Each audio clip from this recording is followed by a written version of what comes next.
नमस्कार साथियों, आज एक अति महत्वपूर्ण विषय लेकर हम आपके बीच में उपस्थित हैं। सबसे पहले तो मैं ये कहूंगा कि देश के डॉक्टरों, नर्सेस, पैरामेडिकल स्टाफ और अस्पतालों, कोरोना काल में जैसे उन्होंने जान हथेली पर रखकर और कई बार जान की कुर्बानी देकर देशवासियों की मदद की, इलाज किया, उपचार किया और फिर उस समय और उसके बाद कोरोना निरोधक टीकाकरण में मदद की, उसके लिए पूरा देश उनका कृतज्ञ है। आज जब हम लगभग 100 करोड़ टीकाकरण तक पहुंच चुके हैं, पर हमने देखा कि आज सरकार जिम्मेवारी का निर्वहन करने की बजाय प्रधानमंत्री माननीय नरेंद्र मोदी जी और उनकी सरकार एक बार फिर प्रपंच और स्वांग कर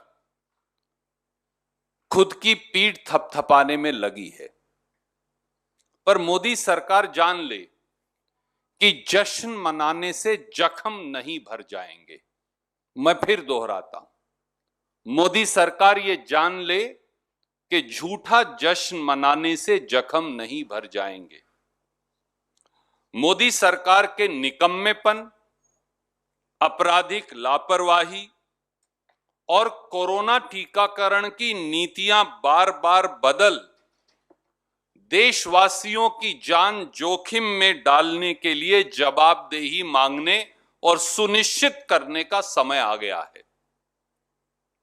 देश 139 करोड़ देशवासियों की ओर से आज भारतीय राष्ट्रीय कांग्रेस के मंच से मैं कहूंगा कि प्रधानमंत्री माननीय नरेंद्र मोदी जी और भाजपा की सरकार देश को महत्वपूर्ण पहलुओं पर जवाब दे।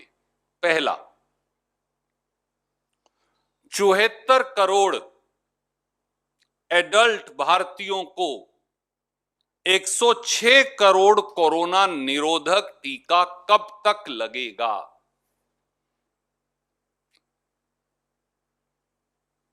By which date will 74 crore adult Indians be administered 106 crore corona injections और वैक्सीन्स? ये मैं कैसे निकाल कर लाया हूं आपको बताऊंगा। देश की कुल जनसंख्या 139 करोड़ आज है। उसमें से 93 करोड़ लोग 65 साल से कम के वयस्क हैं, एडल्ट्स हैं, और लगभग 10 करोड़ लोग 65 साल से अधिक के हैं। तो 103 करोड़ लोग एडल्ट्स हैं।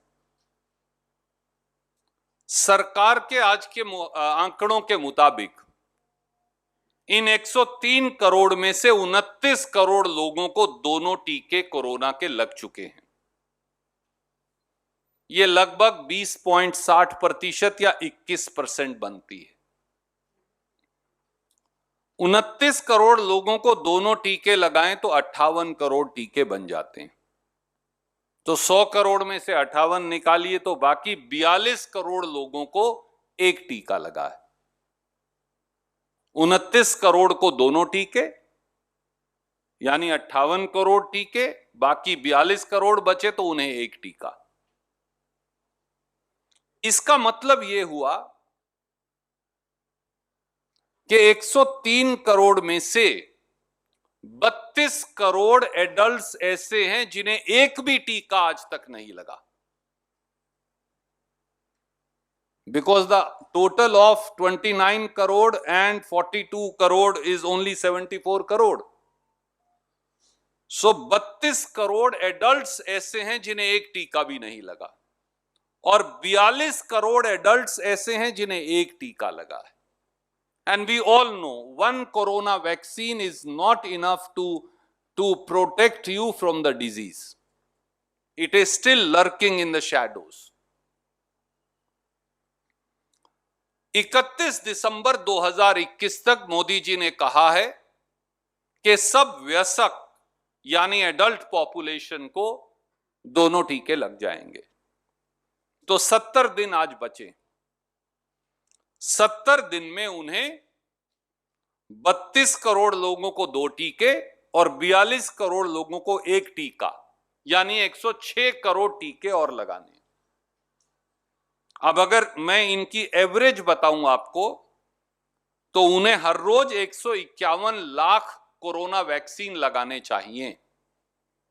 पर पिछले 6 दिन की अगर आप एवरेज देखें 16 अक्टूबर से 21 अक्टूबर की, तो वो एवरेज है 39 लाख प्रतिदिन। लगने चाहिए 151 लाख कोरोना वैक्सीन प्रतिदिन, लग रहे हैं 39 लाख। तो मोदी जी ये भी बता दें, पीठ थपथपाने के साथ साथ स्वास्थ्य मंत्री भी बता दें कि 70 दिन में 106 करोड़ टीके कब और कैसे लगाएंगे, देश जानना चाहता है। नंबर 2, दुनिया में दोनों टीके अपनी जनसंख्या को लगाने की औसत में परसेंटेज में भारत 20 देशों में 19वें स्थान पर है। यह बात कोई नहीं बता रहा, इसलिए what I have done is I have prepared a chart for you and I'm sending you this chart. This is the world chart of 20 countries, top 20 countries. We are at number 19 out of 20 countries in administering both vaccine doses to our population. लगे हाथ इसका जवाब भी दे दें। Number 3, corona काल में आपराधिक लापरवाही और देशवासियों की जान से खेलने की क्रूरता का जवाब भी दे भाजपा सरकार। पूरी दुनिया में मोदी सरकार एक ऐसी सरकार है, जब देशवासी कोरोना से ग्रस्त थे, बेहाल थे, ऑक्सीजन के लिए चलती हुई सांसें टूट रही थी,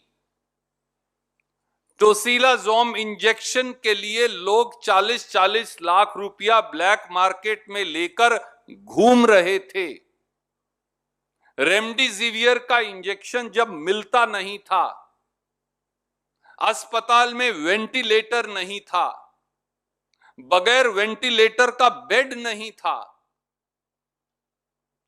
टोमी फ्लू की दवाइयां भी ब्लैक में मिलती थी।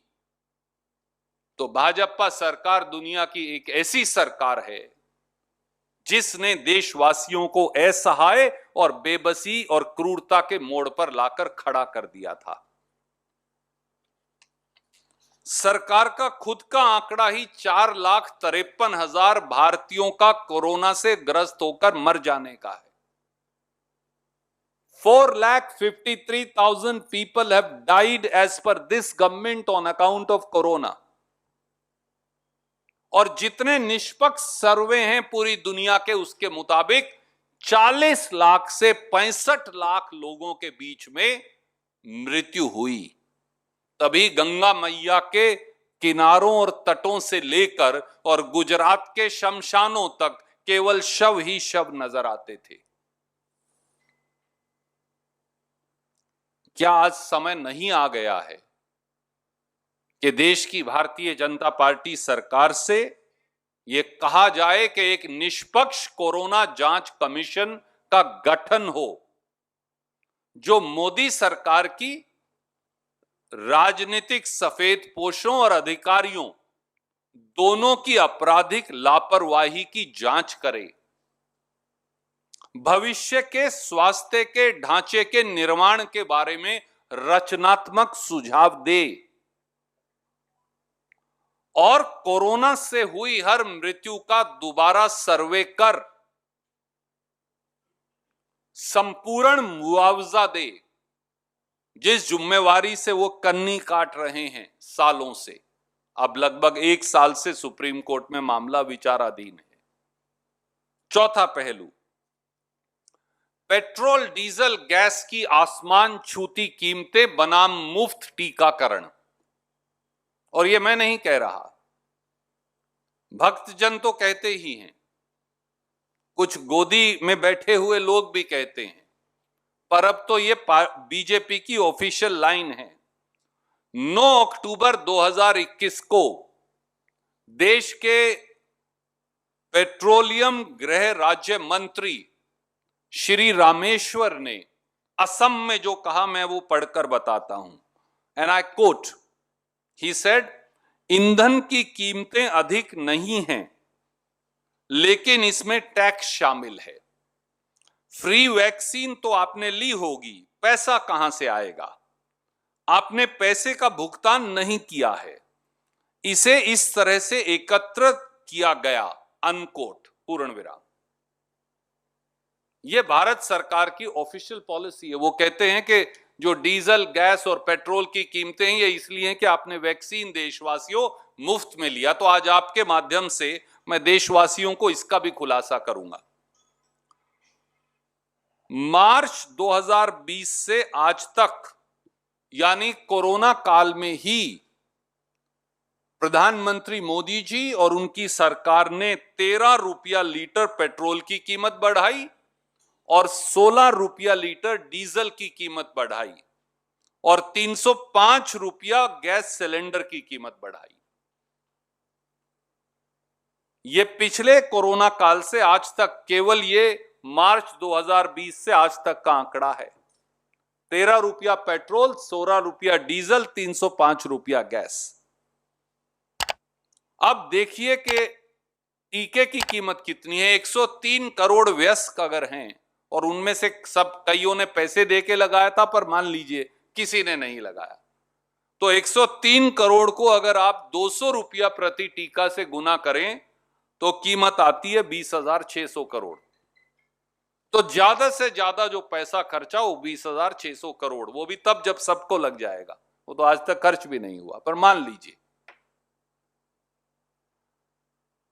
और सरकार ने, निर्मला जी ने 2021-22 के बजट में कहा कि हमने 35,000 करोड़ टीकाकरण के लिए रखा है, वो भी बचा लीजिए, छोड़ दीजिए उसे।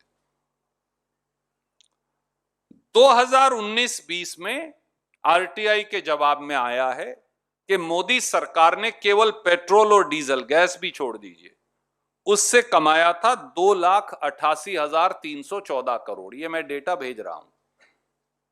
और 2020-21 में मोदी सरकार ने पेट्रोल और डीजल पर टैक्स बढ़ाकर कमाया 4,30,736 करोड़। यानी एक साल में ही देशवासियों आपकी जेब से केवल पेट्रोल डीजल से 1,25,422 करोड़ अतिरिक्त निकाले। तो कोरोना के टीके की तो कीमत 20,000 करोड़ भी नहीं है, तो बाकी कहां गए? अगर ये क्राइटेरिया है तो हमें वापस दे दीजिए कीमतें कम करके। अगर आपने केवल कीमत ही वसूलनी थी मुफ्त टीके की तो 20,000 करोड़ बनते हैं, पर आपकी आरटीआई कहती है कि आपने एक साल में 1,25,000 करोड़ हमसे फालतू ले लिए। तो क्या वापस करेंगे मोदी जी? और पांचवां पहलू जो बहुत महत्वपूर्ण है, 2 वैक्सीन कंपनी इस समय हमारे यहां टीकाकरण करती हैं। उसके अलावा एक और local vaccine manufacturer, Corbevax vaccine और जॉनसन एंड जॉनसन की वैक्सीन लाइसेंस देकर हिंदुस्तान में बनना, ये दोनों बातें अब महीनों से सरकार के विचाराधीन हैं। मोदी जी, आप निर्णय क्यों नहीं करते? क्या मोदी सरकार बताएगी कि भारत में बनने वाली बायोलॉजिकल ई वैक्सीन जो उनके मुताबिक सितंबर 2021 में आने वाली थी, उसे आज तक मंजूरी क्यों नहीं दी? Where is it pending? Why is it pending? More so when I'm told government has given 1,500 crore rupees advance also. This is the same company जो 1953 में, जिसने डीपीटी वैक्सीन पंडित नेहरू ने जब लॉन्च किया था मिशन, तो वो बनाई थी। So they are working since 1953। This is the same company जिसने anti blood clotting heparin drug बनाया था. This is the same company which manufactures anti-tetanus and anti-TB vaccines also. Why is it that the permission is still pending? Johnson and Johnson की vaccine जो है वो technology transfer के साथ हिंदुस्तान में बननी है, महीनों से पेंडिंग है. कहां सोई है सरकार? और एक और मैं रहस्य उद्घाटन करूंगा.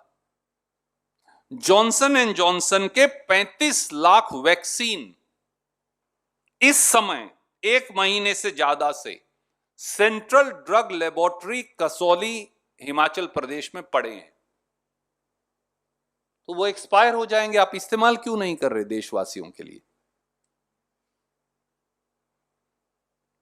इसी तरह भारत में जो एक और वैक्सीन निर्मित होनी है, उसका नाम मैं अभी आपको बता दूंगा. भारत में जो निर्मित हो रही है भारत बायोटेक की वैक्सीन, उसको WHO से मंजूरी क्यों नहीं मिल रही? लाखों भारतीयों ने भारत बायोटेक का वैक्सीन लगाया इसलिए कि चॉइस ही नहीं है. अस्पताल में जो वैक्सीन दी उसे वो लगवानी पड़ेगी. Now they can't travel abroad, क्योंकि ना WHO ना दुनिया का कोई और देश भारत बायोटेक की वैक्सीन को मंजूरी नहीं दे रहा. तो आपका व्यवसाय है, आपका परिवार है, आपको पढ़ने जाना है, आप हिंदुस्तान से बाहर नहीं जा सकते. Is the government of India not criminally culpable? If the vaccine is okay, then what is the problem in getting the permission? When we are recognizing every other, we are recognizing Pfizer, we are recognizing Moderna, we are recognizing Johnson and Johnson. Why are they not recognizing our vaccine? Is there a defect in the vaccine? Then it's really a criminal thing. And if our vaccine is okay, which I believe to be okay, then why is the permission not being given? और छठा और बहुत महत्वपूर्ण पहलू, इस देश में 30 करोड़ से अधिक लोग 18 साल से कम की आयु के हैं, जिसमें 3-4 साल के बच्चे भी हैं, 5 साल के, और 13, 14, 15, 16, 17 साल के हमारे युवा भी हैं.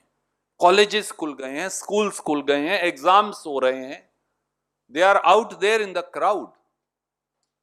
मोदी जी ने यह अनाउंस किया था, याद करिए, अगस्त 2021 में यह घोषणा की थी. मैं आपको रिमाइंड करवाना चाहता हूं. ICMR और नेशनल इंस्टीट्यूट ऑफ वायरोलॉजी ने यह कहा था कि सितंबर 2021 तक 18 साल से कम के लोगों के लिए वैक्सीन बाजार में आ जाएगी. What happened to that? क्या आपके प्रधानमंत्री जी आपकी बात का कोई वजन नहीं बचा? या आपकी सरकार केवल घोषणा करती है और फिर कुछ काम नहीं करती? अब तो अक्टूबर खत्म हो गया. 2 वैक्सीन्स की यहां चर्चा भी करूंगा मैं. जाइडस कैडिला जो अहमदाबाद में फैक्ट्री है, उन्होंने ज़ाइकोव डी बच्चों का वैक्सीन बनाया है. मुझे यह भी बताया गया है कि वो वैक्सीन भारत सरकार को सप्लाई भी कर दिया गया है. तो फिर हमारे बच्चे कोई JEE का, कोई नीट का, कोई 11वीं 12वीं का, कोई कॉलेज का, कोई स्कूल का, कोई यूनिवर्सिटी का, कोई दूसरा एग्जाम दे रहा है, आप उन्हें वैक्सीन एडमिनिस्टर क्यों नहीं कर रहे? If you have that vaccine, please verify. इसी तरह से सीरम इंस्टीट्यूट ने नोवावैक्स वैक्सीन बनाया है 5 साल से लेकर और 17 साल तक के लोगों के लिए. भारत सरकार उसे क्लियरेंस क्यों नहीं दे रही? I am not fighting for a particular company. Modi ji has been visiting these companies. I am only saying if there is a vaccine available for our children, our young adults who are below 18 years though, who are in their teens, why are we endangering them? Why are we risking their lives? Why is it that Prime Minister and the Health Minister do not come forward and tell us? I think this information was not in public domain. That's why we think that it's important to place it in public domain today. And last but not the least, booster dose के बारे में सरकार की क्या नीति है? FDA America ने तो बूस्टर डोज परमिट कर दिया है, क्योंकि इस वैक्सीन का असर, सब ये कहते हैं, 12 महीने से लेकर 8 महीने से लेकर 12 महीने से लेकर 16 महीने तक रहता है। मैं वैज्ञानिक नहीं हूं, अलग अलग वैज्ञानिकों की इस बारे में ये अलग अलग राय। So it's remains between 8 months, 12 months और 16 months. Then what is the policy for booster dose? Everybody above 65 years of age requires a booster dose in this country. Every doctor, every nurse, every paramedic, every police personnel, every pressman, every cameraman, every vendor, every street vendor, every shopkeeper, all of them, every sanitation worker, all of them require a booster dose. What if we, God forbid, what if we are hit by another third wave? And if they are not protected by the booster dose and उसमें 12 महीने गुजर गए हैं, तो फिर वो दोबारा ग्रस्त हो सकते हैं, संक्रमण हो सकता है। सरकार की नीति क्या है? पीठ तो थपथपवाइए, टेलीविजन पर खूब लाइन चलवाइए, कोई दिक्कत नहीं, बड़ा शोर कीजिए, कोई दिक्कत नहीं, पर इन 7 बातों का जवाब तो दे दीजिए। These are very, very imperative. They are not part of any political adversarial position. They are important for life of people of this country. Any questions? You're welcome to ask.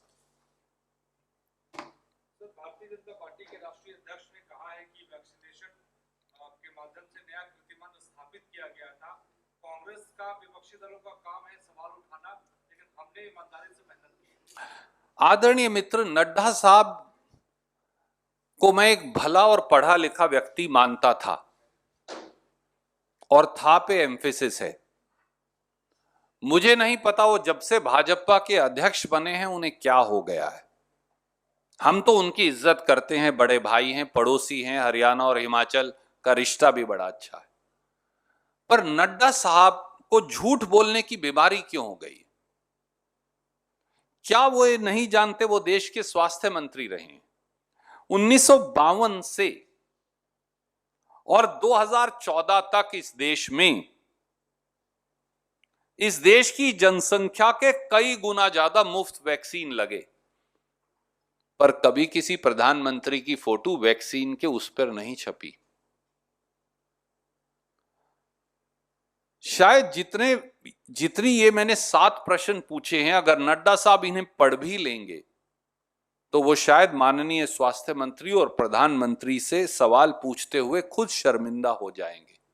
Nadda साहब, आपको शर्मिंदा होना चाहिए, क्योंकि आप एक जिम्मेवार, माननीय, इज्जतदार, समझदार व्यक्ति हम मानते हैं, पर झूठ बोलने की बीमारी से जरूर बचना चाहिए, क्योंकि इस बीमारी की कोई दवा और डॉक्टर नहीं है।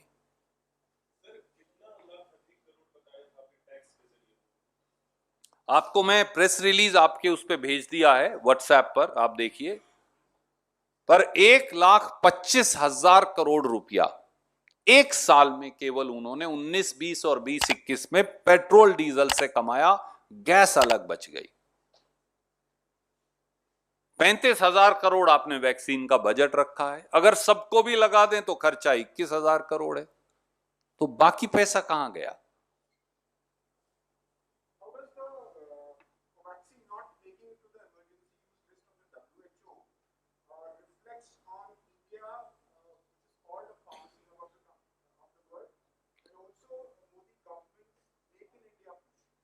I join in great concern with you on the question.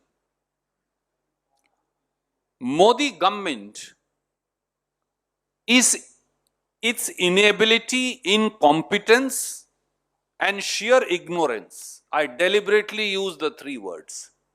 Modi government's inability, incompetence and sheer ignorance has led to Bharat Biotech's Covaxin not being recognized by European or other countries, as also by WHO.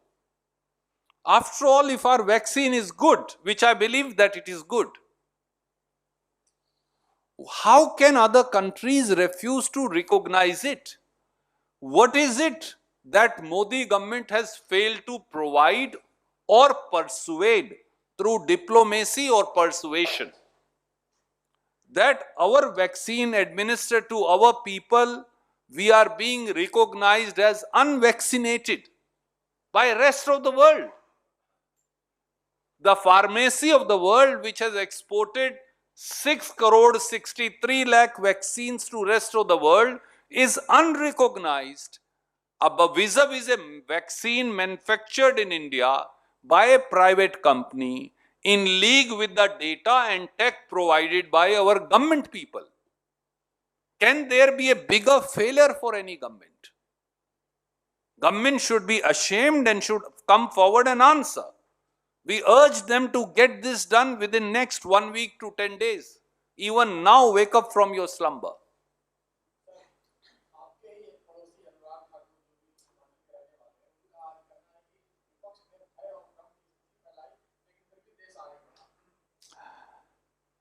आदरणीय साथी, अनुराग जी एक नौजवान हैं और बहुत दिन मोदी जी ने उन्हें कोप भवन में रखा, उसके बाद अभी रिहेबिलिटेट किया है बड़ा मुश्किल से। मैं उनके पक्ष या विपक्ष में कुछ कहकर उनके राजनीतिक भविष्य पर प्रश्न चिन्ह नहीं लगाना चाहता।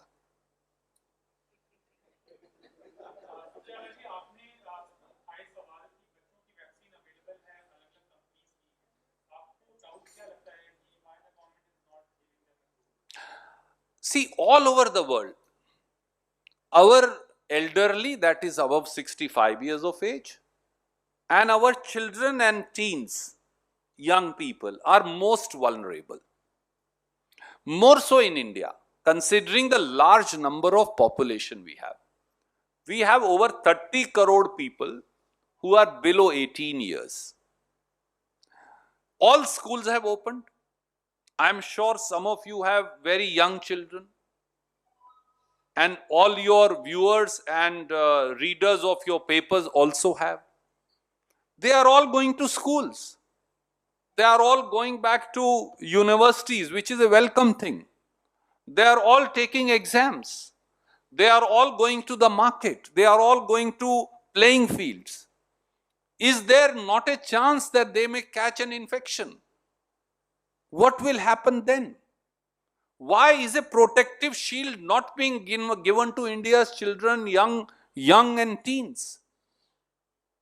I think Government of India must seriously today, instead of patting its back and getting lots of publicity over TV, must answer, why are India's children being deprived of a vaccine for the young and the children?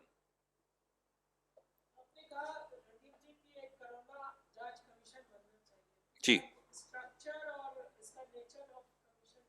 जी साहब, मेरा ये मानना है कि सभी दलों से राय की जानी चाहिए और एक निष्पक्ष, जिसमें हेल्थ विशेषज्ञ भी हों, कोई माननीय न्यायाधीश भी हों, और जिसमें वो सब लोग भी हों जिन्होंने आगे बढ़कर कोरोना में जान हथेली पर रखकर काम किया, और हेल्थ एक्सपर्ट्स भी हों। एक ऐसा कमीशन बने। Many countries have made this commission. आपको याद होगा तो इसी मन से राहुल गांधी जी ने ये मांग रखी थी, जब उन्होंने 3 महीने पहले एक पत्रकार गोष्ठी की कि एक कोरोना जांच आयोग होना चाहिए। क्या 4,53,000 मौत जो मोदी जी भी मानते हैं उनका कोई जिम्मेवार नहीं, या 40 से 65 लाख मौत जो आपके अखबार और इंडिपेंडेंट सर्वेज ने लिखा उसका कोई जिम्मेवार नहीं? क्या देश के 40 लाख या 5 लाख लोगों की जान की कोई कीमत नहीं? क्या वो सब अपने आप मृत्यु के शिकार हो गए? क्या उनके परिवारजनों को मुआवजा नहीं मिलना चाहिए? जिसके परिवार के बेटा या बेटी ने, मां या बाप ने, काका या ताऊ ने सिसक सिसक कर ऑक्सीजन, दवाई, वेंटिलेटर और अस्पताल बेड के बगैर जान दे दी, उसके परिवार से पूछिए ये जाकर। और क्या वो कदम उठाए जाने चाहिए जिनसे दोबारा अगर कोरोना का प्रकोप आए या ऐसी कोई बीमारी का प्रभु ना करे प्रकोप आए, तो रोकथाम के पहले से कदम क्या हो ताकि देशवासियों की जान जाने से बच जाए। इसीलिए एक कोरोना जांच आयोग का गठन, जैसा राहुल गांधी जी ने कहा था, आवश्यक है, और एक fresh survey of corona deaths भी आवश्यक है, और हर परिवार को मुआवजा देना पहली प्राथमिकता इस सरकार की होनी चाहिए। Any other question? Yes ma'am. Okay, sure.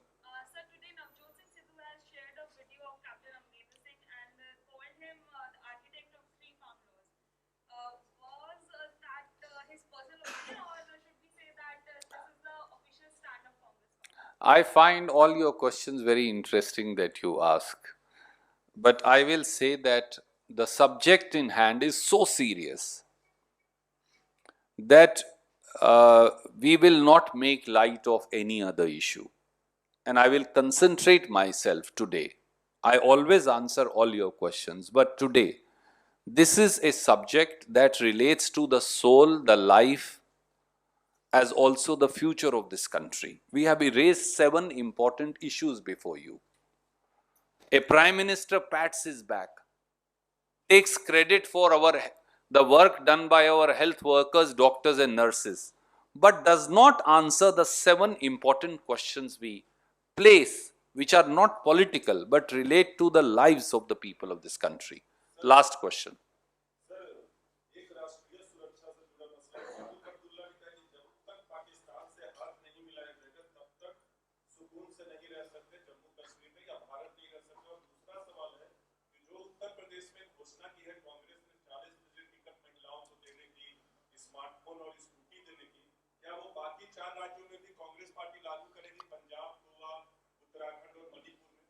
आदरणीय मित्र, किसी व्यक्ति की कोई राय हो सकती है, मैं उस पर क्यों टिप्पणी करूं।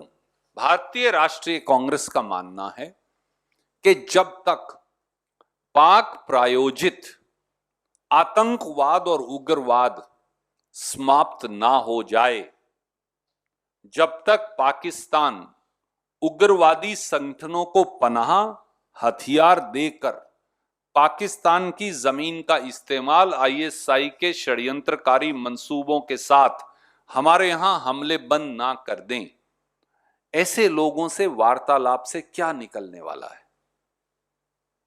जो मुझ पर आक्रमण कर रहा है, जो मेरे खिलाफ एक छद्म युद्ध चला रहा है भारत मां के खिलाफ, उनसे वार्तालाप का लाभ क्या है।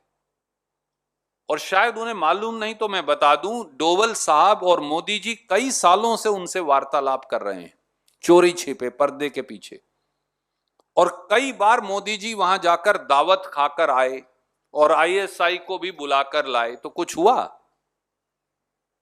इसलिए पहले पाक प्रायोजित उग्रवाद बंद हो, तभी वार्ता सार्थक हो सकती है, नहीं तो नहीं।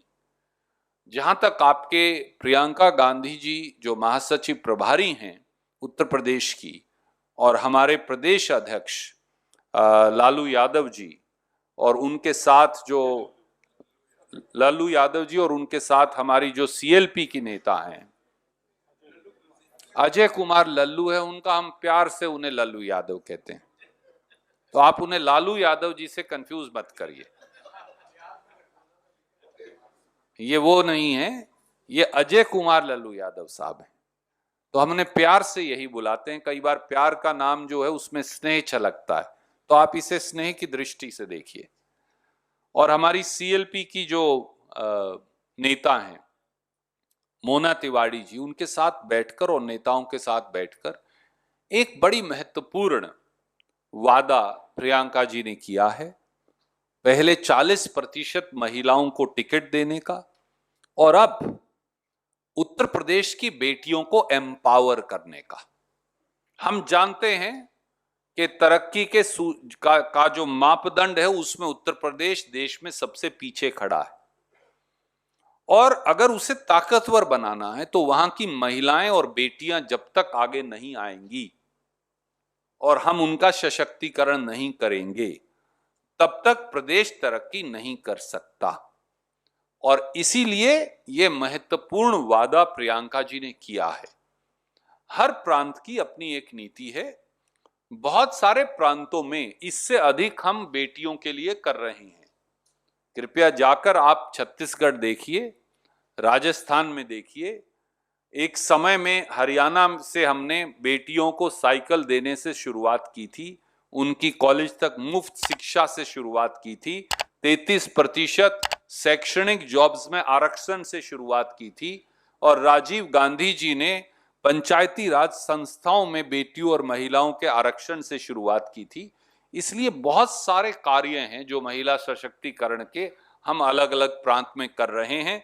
जो प्रियंका जी ने किया है वो पाथ ब्रेकिंग है और एक नई पहल है। धन्यवाद।